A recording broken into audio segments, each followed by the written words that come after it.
18ஆம் படி கருப்பசாமி துணை. என் தங்கப்பிள்ளையே, அழகர் கோயில் மலையிலிருந்த உன் அப்பா கருப்பசாமி உன்னை தேடி வந்திருக்கேன். என் பாதத்தை தொட்டு இதற்காக ஆசீர்வாதம் பெற சொன்ன பொங்கி வரணும். உன் வீட்டுல லட்சுமி கடாட்சம் பெருக வேண்டும் என்பதற்காக தான் என் பாதம் தொட்டு ஆசீர்வாதத்தை உனக்குள்ள கொடுப்பதற்காக உன்னை தேடி வந்திருக்கேன். எல்லாம் விட்டுட்டு தேவையற்ற கவலைகளையும் தேவையற்ற சில நினைவுகளையும் சுமந்து கொண்டு நீ என் மன பாரத்தோடு வருத்தத்தோடு இந்த உலகத்துல சுத்திக்கிட்டே இருக்க. மூளைக்கும் இதயத்திற்கும் இடையே நடக்கும் போராட்டம் தான் வாழ்க்கை. உன் மனசு ஒண்ணு சொல்லுது, மூளை வேறொன்னு சொல்லுதா? கவலைப்படாத. எதை எப்படி செய்யணும்னு யோசிச்சு நீயாகவே சரியான முடிவை மூளையின் மூலமாக எடுத்துட்டு அந்த மூளை சொல்வதை கேட்டு உன் மனசும் மாறி வரும்படி மனசையும் மூளையையும் ஒரே நேர்கோட்டில் செலுத்தி செய்யக்கூடிய காரியங்களை திறமையாக சரியாக பொறுமையாக பொறுப்பாக செய்துவிடு என் செல்லமே. எந்த விஷயத்தையும் நினைச்சு நீ பயப்பட்டினா உன்னால ஜெயிக்க முடியாது. அது உன்னுடைய எதிரிக்கு தைரியத்தை கொடுத்துடும். அதனாலதான் எந்த விஷயத்தையும் செய்வதற்கு குழப்பமோ பயமோ கொள்ள வேண்டாம். உன்னுடைய பயம் என்பது எதிரிக்கு சாதகமா போயிடும். நீ அமைதி இல்லாம குழம்பி தவிச்சினா அது உன் வாழ்க்கையில உனக்கு தோல்வியை கொடுத்துடும்னு சொல்றேன். காசு கொடுத்து கடவுளை பார்க்க வர்றாங்க இந்த உலகத்துல மனுஷங்க. கடைசியில எனக்கும் காசு கொடுத்துதான் கையெடுத்து கும்பிட்டுட்டு போறாங்க. யாருக்கிட்டையாவது எனக்கு காசு பணம் வேணும்னு கையேந்தி நிற்கக்கூடிய அளவுக்கு என் நிலைமை இல்லை என் தங்கமே. வாழ்க்கையில உனக்கு கெடுதல் செஞ்சவங்களுக்கும் கெட்டது செஞ்சவங்களுக்கும் நீ நன்றி சொல்லிட்டு போய்கிட்டே இரு. ஏன்னா பல பேரு கெடுதலும் கேடும் செய்து உனக்கு வாழ்க்கைக்கான பாடத்தை கத்து கொடுத்துட்டாங்க.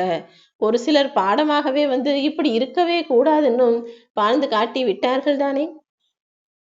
அவங்கள பார்த்து நீ உன் வாழ்க்கையில எதை செய்யணும் எதை செய்யக்கூடாதுன்னு சரியா புரிஞ்சு நடந்துக்கோ. எல்லாமே நிச்சயமா சரியாயிடும். சரியாகலைன்னா அது உனக்கு கடைசி கிடையாது. உனக்கான நிச்சயமான நல்ல விஷயத்தை நான் நடத்துவேன்னு என்னை முழுவதுமாக நம்பு. வாழ்க்கையில் அடுத்த நிலையை அடைவதற்கு முயற்சி செய்யணுமே தவிர அடுத்தவன் நிலைமைக்கு வரணும்னு முயற்சி செய்யாதே. அடுத்தவர்களை விட உன் வாழ்க்கையை சிறப்பாய் நல்ல விதமாய் முயற்சிக்கான முன்னேற்றத்தை கொடுப்பதற்காக நான் காத்துக்கிட்டு இருக்கேன். எல்லாமே சரியா முறையா கிடைச்சா அளவோட இருக்கும். நீயும் மன நிறைவோடு உன் வாழ்க்கையில உனக்கு கிடைப்பதையெல்லாம் ஏற்றுக்கொள்ளக்கூட முடியாதுன்னு சொல்ல வேண்டிய இடத்துல முடியாதுன்னு உடனே நீ சொல்லிட்டாலே பல பிரச்சனைகள் வராமல் தடுக்க முடியுவேன் செல்லமே. எப்போதும் எல்லாவற்றிலும் நீ கவனமாக இரு. அதுவும் ஆண்களிடம் ரொம்ப கவனமாக தான் இருக்கணும். பார்வையில் எப்போதும் நெருப்பை வைத்துக்கொண்டு உனக்கு பாதுகாப்பாய் தைரியமாய் தலை நிமிர்ந்து துணிவோடு உன்னுடைய காரியங்களை செய். உன் முகத்தை பார்க்கும்போது அதில் அழகு தெரிவதை காட்டிலும் துணிச்சலும் தைரியமும் தெரிய வேண்டும் என் செல்லமே. அதே போல உன்னுடைய ஆடைகளில் எப்போதும் ஒழுக்கமும் நியாயமும் நீதியும் நேர்மையும் நடக்கக்கூடிய ஆளாக இருக்கணும். உன்னை புகழ்பவர்கள் மீது கொஞ்சம் சந்தேகத்தோடு வார்த்தைகள்ல எப்போதும் உனக்கு உண்மை இருக்கட்டும். உனக்கு பாதுகாப்பு நீதான் என்பதை மனசுல நினைச்சுக்கிட்டு எப்போதும் எந்த சூழ்நிலையிலும் எல்லாவற்றிலும் உன்னை பாதுகாத்து கொள்ளக்கூடிய தைரியமான ஆளாக மனசில் துணிவுள்ள ஆளாக இருந்து விடு என் தங்கமே. சாதனை செய்யணும் வாழ்க்கையில ஜெயிக்கணும்னு நினைக்கிற உன்னை நான் ஒருபோதும் கீழே தள்ளிவிட மாட்டேன்.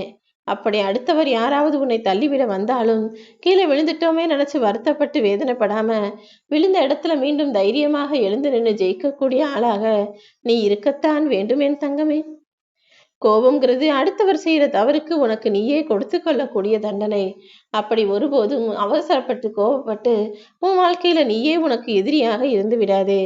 ஏன்னா பணம் இருக்கும்போது உனக்கு நீ யாருன்னு தெரியாம ஆட்டம் போடுவ. ஆனா இல்லாத போது உன்னை யாருன்னு இந்த உலகம் திரும்பி கூட பார்க்காது. இந்த உலகத்துக்கு நீ யார் என்பதே தெரியாமல் போய்விடும். அதனாலதான் உன் வாழ்க்கைக்கான பணத்தையும் காசு பணம் செல்வத்தையும் நீயே சம்பாதிச்சு சேர்த்து வச்சுக்கோ.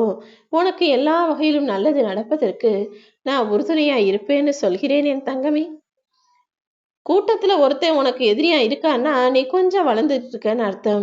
அல்லது ஒரு பெரிய கூட்டமே உனக்கு எதிரியா இருக்காங்கன்னா நீ வாழ்க்கையில நல்ல நிலைமைக்கு வந்ததால் அதை பொறுக்க முடியாம எதிரிகள் பல பேர் இருக்காங்கன்றத நீ புரிஞ்சுக்கோ. பொறுப்பட்ட பெற்றோர்கள் அமைந்த பிள்ளைகளுக்கு தானே வாழ்க்கை எவ்வளவு கடினம் என்று தெரியும். உனக்கு பெத்தவங்க நல்லவங்களா இருக்காங்க. நீயும் உன் குடும்பத்துக்கு நல்ல பிள்ளையா இருக்க.